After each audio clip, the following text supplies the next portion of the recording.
because I made all of the fucking mistakes.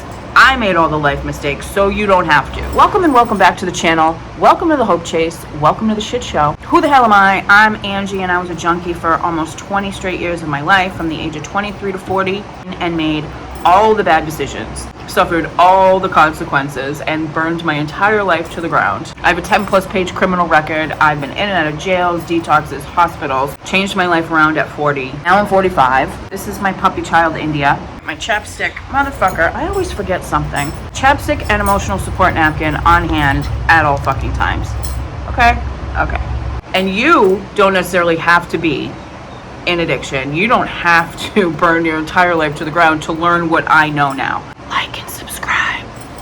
First things first, I want to say that I don't have any regrets. I really don't. Looking back on my entire fucking life, I realized today that I had to experience every single fucking thing that I've experienced in order to get to where I'm at today.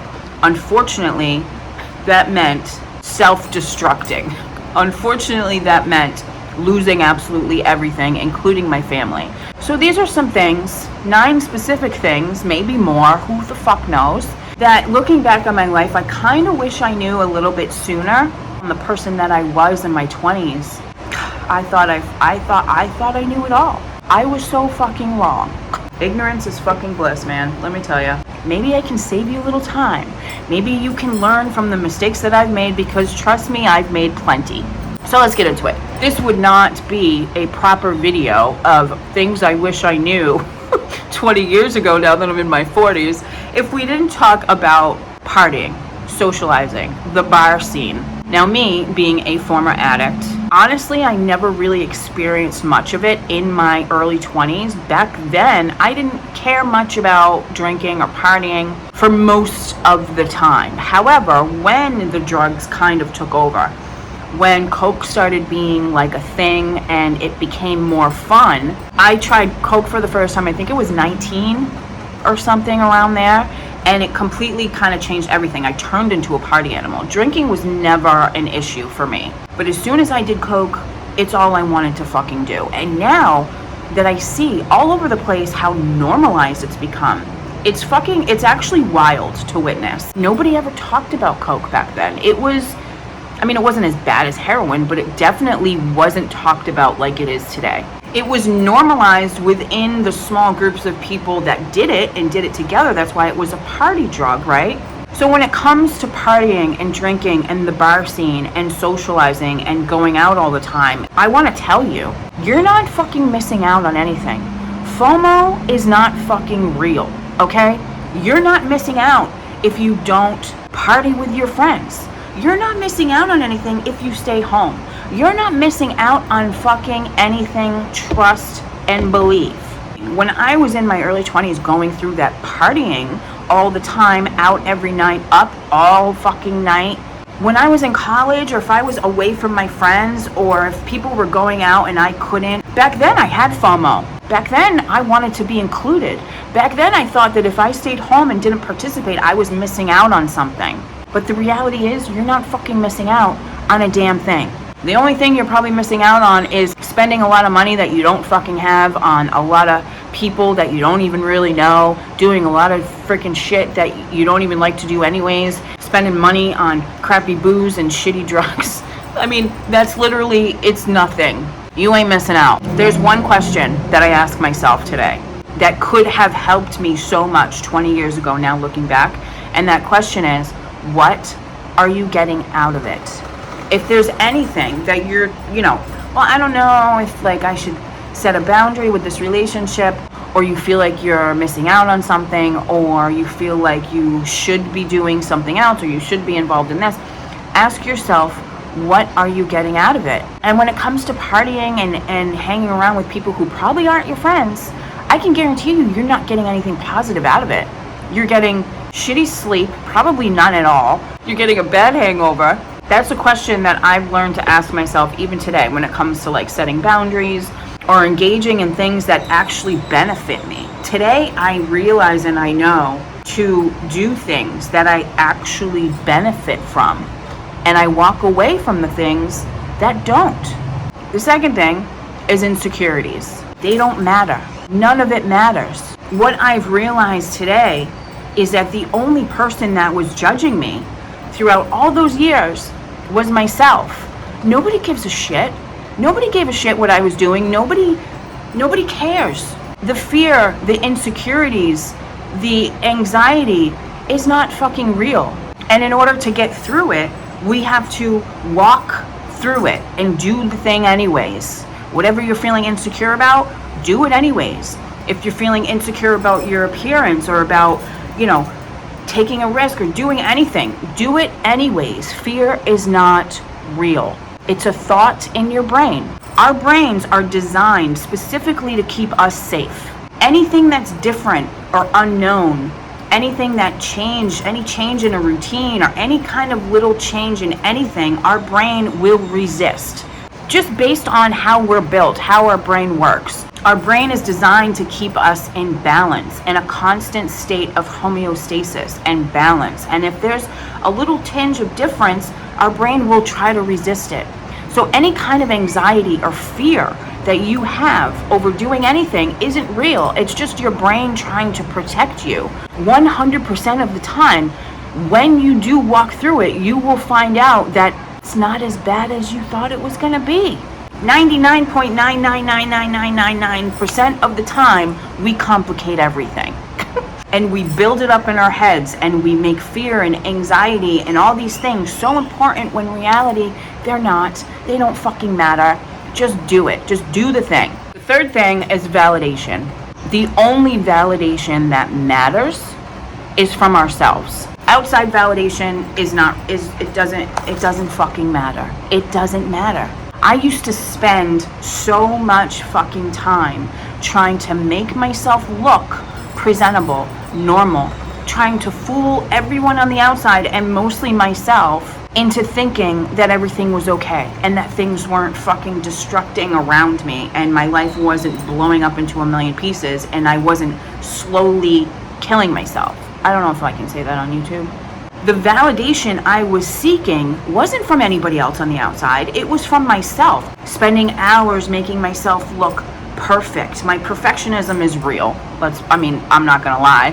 But if I knew then that really I wasn't fooling anybody and the validation I was seeking was never gonna come, because there is no amount of validation that you're going to receive from the outside or from any outside source that's gonna make you feel better about yourself. You have to find that within yourself.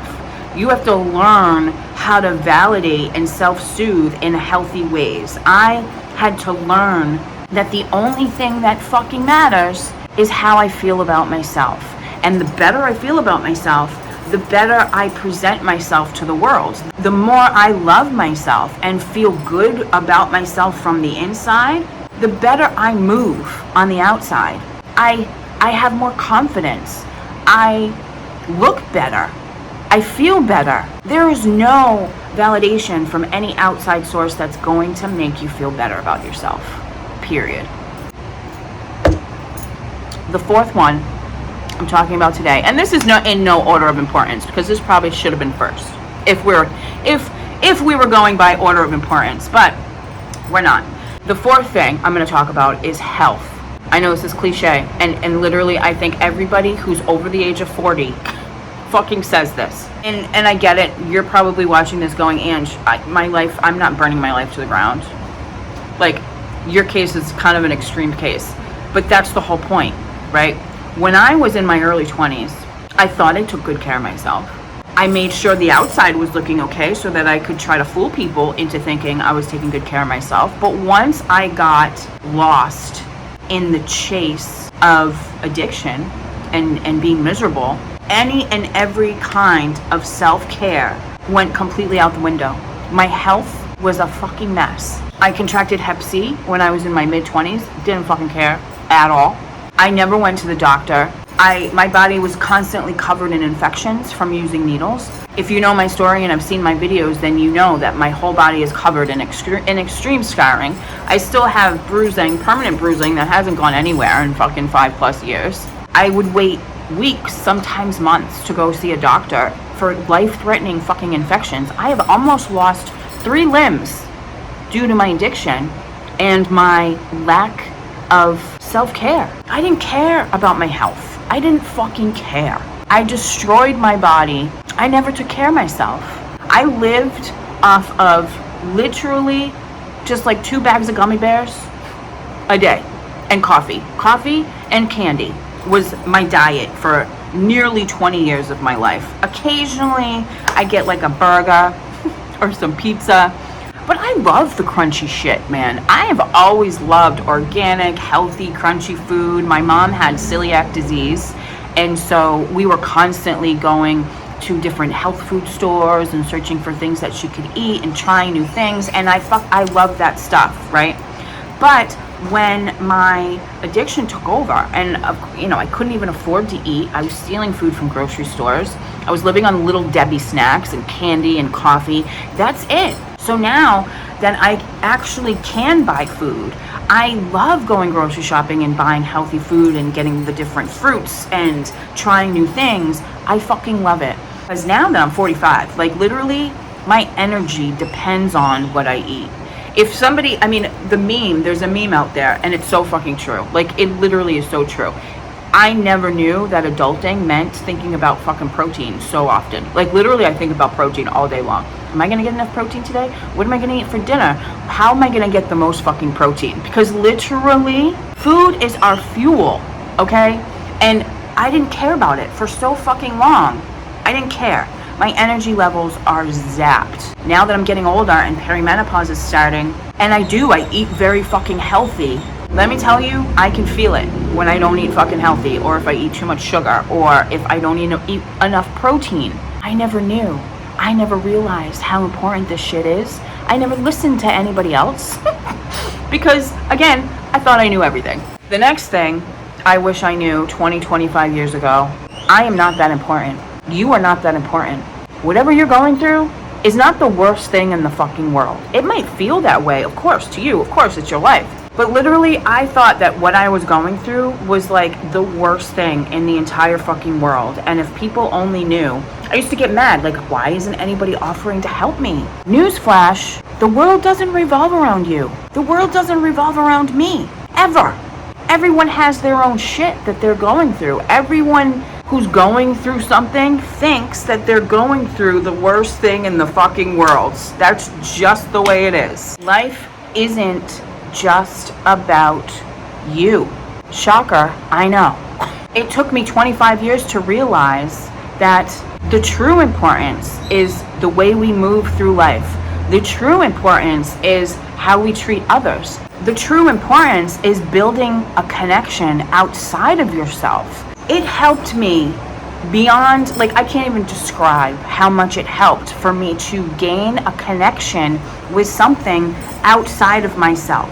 It got me out of my fucking head, out of my own misery. It got me thinking about something other than my fucking self. Because for 20 years, the only thing I thought about was myself and my own misery.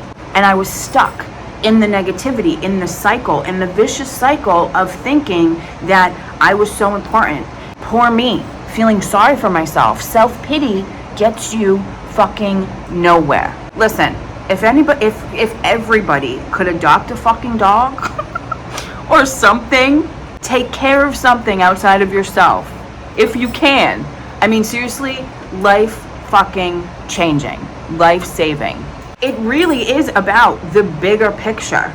Life is not about your own little fucking bubble, right? There's so much more outside of your own little bubble.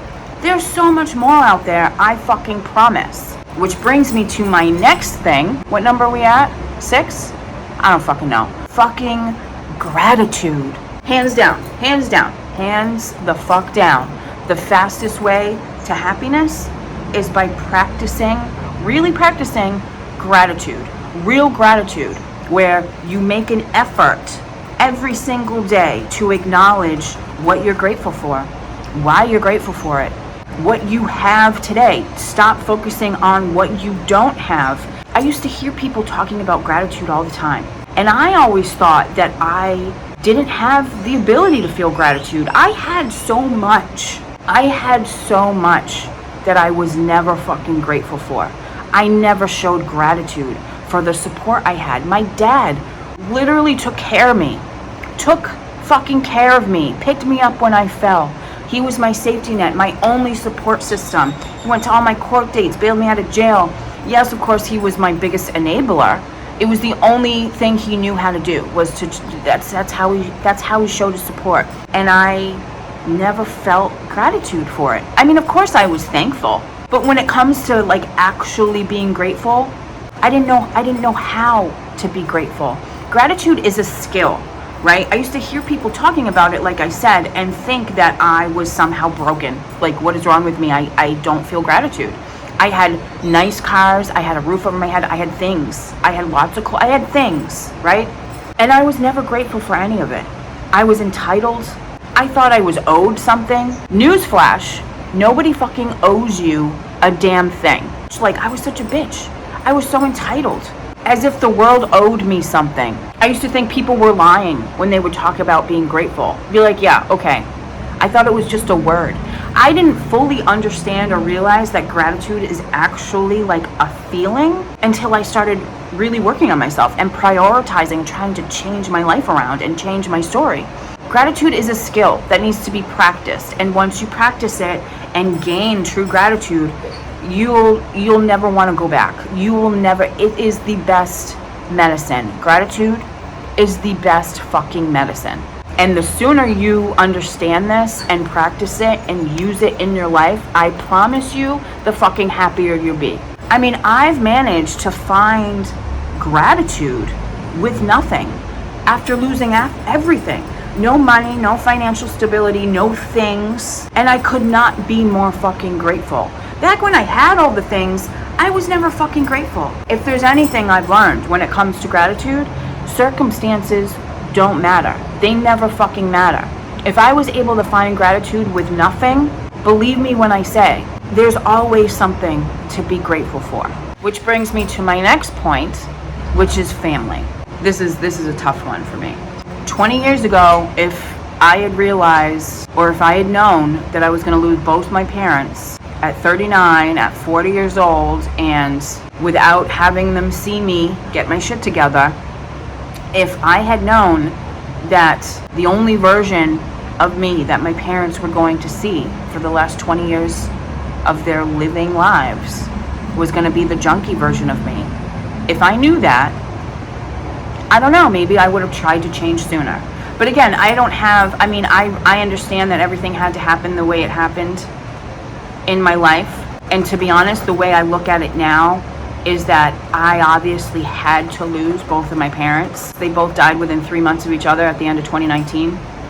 I had to experience that in order for me to be where I'm at today, because it was that pain that brought me to my moment of clarity. It was that pain that brought me to the point where I finally decided to turn it all around. I wish I could talk to my parents in person. I wish I could see them and touch them and hug them. I wish they could be here physically and share this new life with me. I wish I could show them the things that I'm doing. I wish that I could tell them that they didn't do anything wrong, that it's not their fault, that they did an amazing job, and that they were fucking amazing parents, and it's not their fault that their only daughter ended up a dope fiend. And I know that they're looking down and they see me and all the things, and I know that, and that gives me peace, because I truly believe that they are, and they're guiding me, and I know that they're proud of me. Gets me when I talk about it. But 20 years ago, even 10 years ago, right, I didn't prioritize them. I didn't prioritize family. And I don't have kids. I never had kids. I never wanted kids. I can't even physically have kids, which is fucking fine. When I lost both of my parents, I was left with this overwhelming sense of aloneness and being completely alone in the world. Because I don't have family left. I don't have any close friends. I felt so completely alone. My safety, my support, my family, my everything. I was very close with my parents, and the circumstances are crazy. I mean, I don't really want to get into it because this would be like a 3-hour-long video. The way it all happened, the circumstances around it were so shitty. It was like a Jerry Springer episode. It was wild. It was traumatizing. It was fucking traumatizing. What gets me the most is that they never got to see me. They never got to see me get my shit together. They never got to see me like this. My dad would pick me up from jail, pick me up from the police station, go to my court dates, see me in cuffs and shackles, skinny, pale, sweaty, dope sick, in detoxes, visit me, and I mean, but please, if anything, if you take anything from this, fucking love on your parents. If there is a connection, a close family connection that can be fixed or can be worked on, please do it, because when they're gone, you can't. When they're gone, there's nothing you can do. When they're gone, it leaves you with this sense of, what the fuck? There's no closure. It's a really lonely feeling. So trust me when I say, your family is fucking important, if not the most important. This probably should have been at the fucking top of the list, okay? I get it, I know. Okay. It's at the top of the list. Bottom line, love on your fucking family. Period. 8, 7, whatever. If you're keeping track, thank you. And so the next thing is realizing that really anything is possible. Take the risks. What have you got to lose? Especially today, in, the age of social media. I mean, it wasn't as popular, it wasn't as big back, 20 years ago. But especially now, literally anything is possible. Whatever the fuck you want to do with your life, it's fucking possible. One of the reasons why I stayed in my junkie lifestyle, one of the reasons why I never really chose to change, was because I never really thought that I could achieve much. I never really thought that I could achieve what I really wanted to achieve. And even now, looking back, it's like, I don't even know exactly what that is. Like, I don't really know. I mean, back when I was younger, when I was growing up, I loved dancing. I was a dancer for 15 years, right? And I fucking loved it. But when I was in high school, I slowly started getting the message that dancing or performing or doing something in entertainment that I fucking loved wasn't necessarily the best option. You couldn't really make a living out of it. You definitely probably couldn't make enough money off of it. So it was never something that I was encouraged to go for. It was always something that I understood as just a hobby, like something fun to do, right? So I never pursued any of that. So what I did was I continued going to school. I went to college, and I even went on to grad school, and I got a master's degree, and I became a therapist. But I never enjoyed it. I never really wanted to do it. And I think that's a big reason as to why I chose the addiction path, why I continued my junkie lifestyle, because as crazy as it sounds, that gave me purpose. I mean, people keep getting high because it feels fucking great, right? Because it serves a purpose.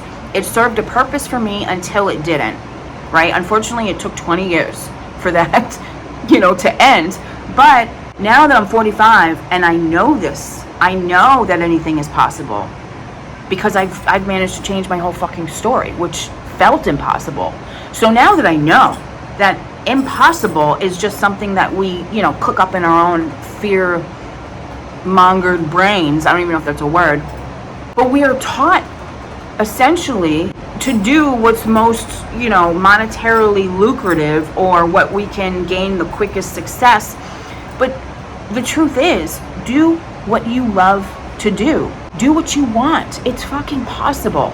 Like I said, at 45, and I'm truly starting to do that and realize that and understand that and actually go after what I want. And I'm writing a book, and I'm sharing my story, and I'm giving back, and I am trying to build a brand new fucking life based solely on what I want to do. And I'm still figuring it out. But the point is, you don't have to continue doing whatever mundane shit you don't like to do. Do what you want. And the more shit that you focus on that you want to do, the more that you focus on what makes you feel good, the more opportunities and the more success and the more shit will come your way.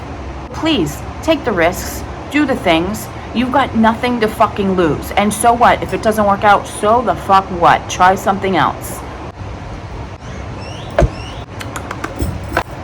Chapstick break.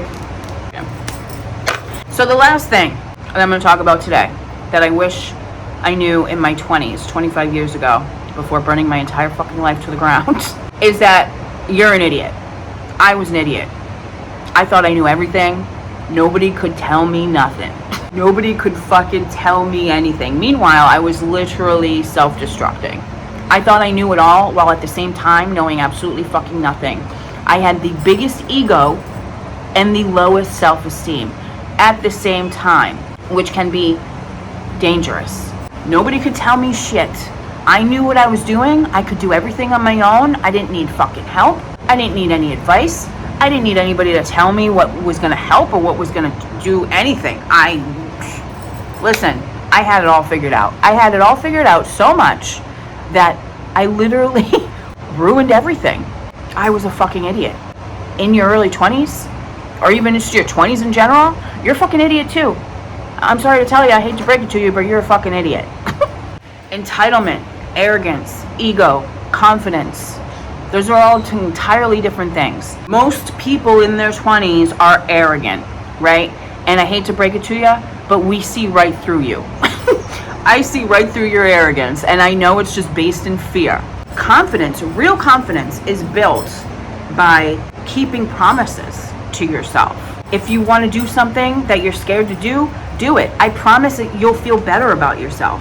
That's how you build true and real confidence, right? If you're in your 20s and you're thinking, oh, I wish I was that confident. Well, pro tip, do something you're scared of doing. Walk through your fears. Keep your own fucking promises and watch your confidence grow. You're gonna stay an idiot if you're not willing to learn. And we learn by experiencing new things and trying new things and taking the risks and living. So no, you don't know everything. You're not smart. You're not as smart as you think you are. You don't have it all figured out. I fucking promise you, you don't have it all figured out. Remain teachable. Learn from people like me who have been there and have learned all the life lessons. Take some advice from people who have learned things the hard way and who have made a shit ton of mistakes. Remain fucking teachable. And if you take anything from this video, I hope that it is the realization that you can fucking change anything at any point, at any time in your fucking life, as long as you fucking want to. So with that said, I think that's it. I think that's all. I don't know. Was that 9 things? Was that 10 things? I don't fucking know. I'm gonna count it when I'm editing. Pro tip. Just hit record. Pro fucking tip. Just hit record. Because your girl's trying to get monetized, okay? I only have like 350 watch time hours. I'm trying to get up to 4,000. Man, YouTube is hard. It's all hard. That's another thing. I guess add that to the list. It's all hard. Everything's hard. Choose your fucking hard. Look at how cute she is. Those little babies, girls. Little babies.